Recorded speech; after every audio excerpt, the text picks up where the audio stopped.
বন্ধুরা, যারা শাক খেতে পছন্দ করে না তাদেরকে যদি একবার এইভাবে বানিয়ে দেওয়া যায়, দেখবে তারা প্রথম পাতে না পুরো ভাতটাই কিন্তু এই শাক দিয়েই খেয়ে নিচ্ছে। এতটাই টেস্টি হয়, একদম কম মশলার, নামমাত্র তেল মশলা দিয়ে কিন্তু টেস্টি এই শাকের রেসিপি বানিয়ে নিতে পারবে। চলো দেখে নেওয়া যাক।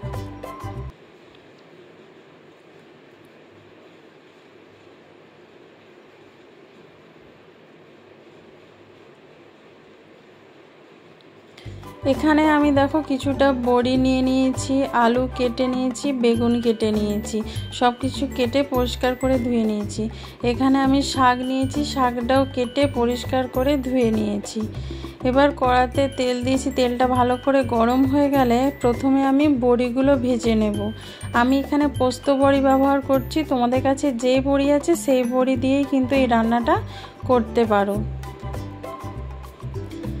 বড়িগুলো কিন্তু একটু লো আঁচে ভাজতে হবে। দেখো দেখতে পাচ্ছ হালকা হালকা তেলটা ফুটছে, তার মানে এই লো আঁচে ভাজলে কি হবে, না হলে আগে থেকেই বড়িগুলো কালো হয়ে যাবে, ঠিক ভাজা হবে না। একটু লালচে করে বড়িগুলো ভাজতে হবে। দেখো দেখতে পাচ্ছ এখানে বড়িগুলো ভাজা হয়ে গেছে, এবার আমি নামিয়ে নেব। ওই তেলের মধ্যেই দিয়ে দেবো আমি কেটে রাখা বেগুনগুলোও আমি কিন্তু ভেজে তুলে নেব। এখন কোনো নুন হলুদ ব্যবহার করব না, এমনি বেগুনগুলো ভেজে তুলে নেব।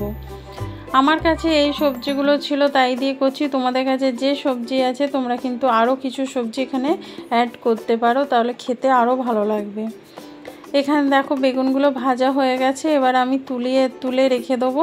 এর থেকে বেশি ভাজলে কি হবে, বেগুনটা নরম হয়ে যাবে, রান্নার সময় একদম বাজে লাগবে। এবার ওই তেলের মধ্যে একটা শুকনো লঙ্কা দিয়ে দেবো আর একটু 5 ফোড়ন দিয়ে দেবো।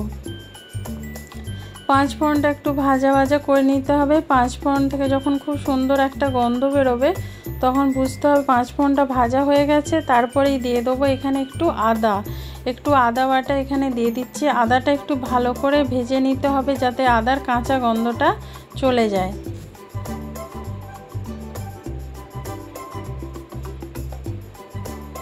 দেখো বন্ধুরা, এখানে আদাটা দেখতেই পাচ্ছ এখানে ভালোভাবে ভাজা হয়েছে। আদাটা এখানে ভাজা হয়ে গেলে আমি দিয়ে দেবো আলু, কেটে রেখেছিলাম যে আলুটা আমি এখানে দিয়ে দিচ্ছি। তোমরা চাইলে এখানে এর সঙ্গে কুমড়ো বা গাজর অ্যাড করতে পারো। আমার কাছে আর ওইসব ছিল না, শুধু আমি আলু বেগুন বড়ি দিয়েই তরকারিটা করছি। এটাও কিন্তু খেতে অসাধারণ লাগে। যারা শাক খেতে পছন্দ করে না তাদেরকে যদি এই এক সিক্রেট মশলাটা দিয়ে যদি একবার বানিয়ে তোমরা খাও, দেখবে তারা কিন্তু পুরো চেটে পুটে খাবে। দেখো আলুটা দিয়ে আমি ভালো করে ভেজে নিচ্ছি, এতে আদাটাও ভাজা হয়ে যাচ্ছে, আলুগুলোও ভাজা হয়ে যাচ্ছে। দেখো আলুগুলো হালকা লালচে হয়ে গেছে দেখতেই পাচ্ছ। এবার এর মধ্যে দিয়ে দেবো আমি শাকগুলো দিয়ে দেবো। শাকগুলো দিয়ে ভালো করে একটু নেড়ে চেড়ে নেব। এখানে শাকগুলো আমি দিয়ে দিয়েছি। শাকগুলো খুব নরম, সেই জন্য আমি পাতাগুলো খুব ছোট ছোট কুচি করিনি। তোমরা চাইলে কিন্তু ছোট কুচি করে নিতে পারো, কিন্তু এই শাক তো সেদ্ধ হলে নরম হয়ে মানে একদম গলে যায়, সেই জন্য আমি বেশি ছোট করলাম না।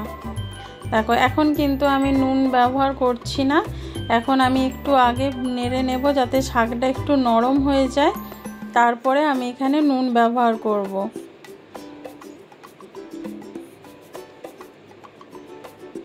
আর বন্ধুরা, এটাতে কোনো জল দেওয়ার দরকার নেই, শাক থেকেই যেই জল বেরোবে তাতেই কিন্তু সব কিছু সেদ্ধ হয়ে যাবে, আলাদা করে আর জল একদমই লাগবে না। দেখো এখানে শাকটা দেখতে পাচ্ছ নরম হয়ে গেছে। এবার এর মধ্যে আমি মশলাগুলো দিয়ে দিচ্ছি। এখানে দিয়ে দিচ্ছি হলুদ গুঁড়ো, তারপরে দিয়ে দেবো লঙ্কার গুঁড়ো, তারপরে দিয়ে দেবো আমি এখানে নুন। এখানে যতটা সবজি আছে, শাক সবজি আলু সব কিছু মিলিয়ে আমি একবারে নুনটা দিয়ে দিলাম। আর কিছু মশলা এখানে অ্যাড করব না, লাস্টে জাস্ট একটা সিক্রেট মশলা আমি বানাবো, সেটা দিয়ে দিলেই কিন্তু হয়ে যাবে। এবার শাকটার সাথে সব মশলা ভালো করে মিশিয়ে চাপা দিয়ে রান্নাটা আমি করে নেব। এখানে চাপা দিয়ে যতক্ষণ রান্নাটা হচ্ছে এখানে একটা মশলা আমি বললাম সিক্রেট মশলা, সেটা বানিয়ে নিচ্ছি। না 1/2 চামচের মতন দিয়ে দিলাম কালো সর্ষে, তারপরে দিয়ে দিচ্ছি 1/2 চামচের মতন গোটা জিরে। এটাকে হালকা একটু ভেজে নেব। তোমরা আগে থেকে কড়াতে ভেজেও নিতে পারো। এইভাবে হচ্ছে একটু ভালো করে ভেজে নিলে তারপরে এটাকে ঠান্ডা করে গুঁড়ো করে রেখে দিতে হবে। এটা কিন্তু লাস্টে ব্যবহার হবে। এইটাতেই কিন্তু স্বাদ গন্ধ মানে অতুলনীয় লাগবে খেতে শাকটা। তোমরা একবার এইরকমভাবে বানিয়ে দেখো, তারপরে আমাকে কমেন্ট করে জানাও যে তোমাদের কেমন লাগলো এই রেসিপিটা। দেখো দেখতেই পাচ্ছ সর্ষেটা এই যে ছিটকাচ্ছে, তার মানে ভালোভাবে ভাজাটা হয়েছে। এবার আমি নামিয়ে ঠান্ডা করে তারপরে গুঁড়ো করে নেব।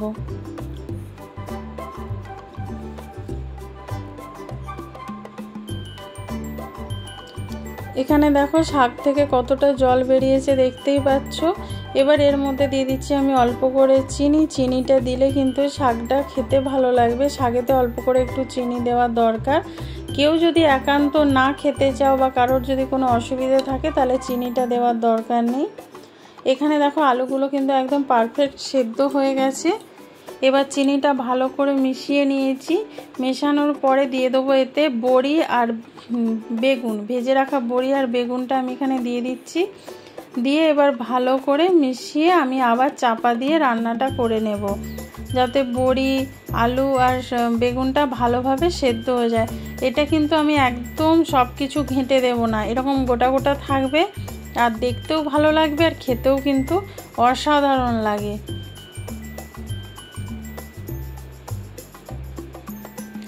দেখো এখানে দেখতেই পাচ্ছ কত সুন্দর, জলটাও শুকনো হয়ে এসছে। যেই জলটা আছে সেটাও কিন্তু পুরোপুরি শুকনো হয়ে যাবে। এখনও আমার একটু বাকি আছে রান্নাটা, আর সব কিছু একদম ভালোভাবে সেদ্ধ হয়ে গেছে। এবার আমি দিয়ে দেবো এখানে যেই মশলাটা আমি বানিয়েছি, সেই মশলাটা গুঁড়ো করে নিয়েছি, সেই মশলাটা এখানে আমি দিয়ে দিচ্ছি। এই শাকের মাঝখানে মশলাটা একটু দিয়ে দিতে হবে। দেখো পুরো মশলাটাই দিয়ে দিলাম। এবার এর ওপরে দিয়ে দেবো একটু সর্ষের তেল। এখানে সর্ষের তেল দিয়ে দিচ্ছি 1 চামচের মতন।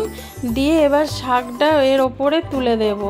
দেখো এর ওপরে শাকটা তুলে দিয়ে পুরো চাপা দিয়ে আমি একটা কড়ার মধ্যে চাপা দিয়ে 2 মিনিট এইভাবে রেখে দেবো। এখন কিন্তু একদম নাড়বো না, 2 মিনিট আমি চাপা দিয়ে এইভাবে রেখে দেবো। 2 মিনিট পর তোমাদেরকে দেখাচ্ছি। দেখো আমি কিন্তু চাপাটা খুলিনি, একবারে তোমাদের সামনে খুলে দেখাচ্ছি। দেখো শাকটা কিন্তু একদম চাপা দেওয়াই আছে, এখনও পর্যন্ত আমি নাড়িনি। এবার সব মশলাটা কিন্তু এই সবজির সাথে মিশিয়ে দেবো। এতে কি হবে, তুমি যখন ঢাকনাটা খুলবে না তখনই এর গন্ধটা সেন্টটায় পুরো মোহমোহ করবে বাড়ি। এইভাবে মিশিয়ে গরম ভাতের সাথে একবার রান্না খেয়ে দেখো, মানে বলবে যে হ্যাঁ দিদি ভাই তুমি সত্যিই বলেছিলে, শাকটা খুব ভালো লাগবে খেতে। এইভাবে মশলাটা ভালোভাবে লো আঁচে কিন্তু মিশিয়ে দিতে হবে। মিশিয়ে দিলে দেখবে খুব সুন্দর লাগছে তরকারিটা। আর এই তরকারিটা কিন্তু একদম শুকনো হয়ে গেছে, এরকম শুকনো শুকনোই হবে। এতে কিন্তু আর কোনো জল লাগবে না, আর জল দেওয়ার কোনো দরকার নেই। আমি সব সবজিগুলো এরকম গোটা গোটা রেখেছি। তোমরা যদি চাও তাহলে খুন্তি দিয়ে একটু ভেঙে ভেঙে দিতে পারো, কিন্তু এরকম দেখতে বেশ ভালো লাগছে। আর কারোর পাতে মানে খেতে দিলে তখন দেখতেও বেশ ভালো লাগবে আর তারও খেতেও খুব ভালো লাগবে। দেখো দেখতেই পাচ্ছ একদম খুব সুন্দর মাখানো হয়ে গেছে। এবার আমি নামিয়ে নেব। এবার একটা প্লেটের মধ্যে তোমাদের সার্ভ করে দেখাচ্ছি।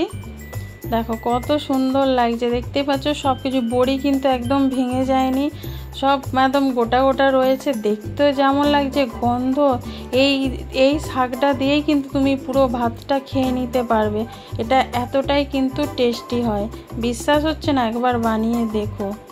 দেখো এখানে সার্ভ করে নিয়েছি, দেখতেই পাচ্ছ। বন্ধুরা এই ভিডিওটা যদি ভালো লেগে থাকে লাইক কমেন্ট শেয়ার করো। নতুন বন্ধু যারা দেখছো চ্যানেলটা সাবস্ক্রাইব করে বেল আইকনটা ক্লিক করে দিও।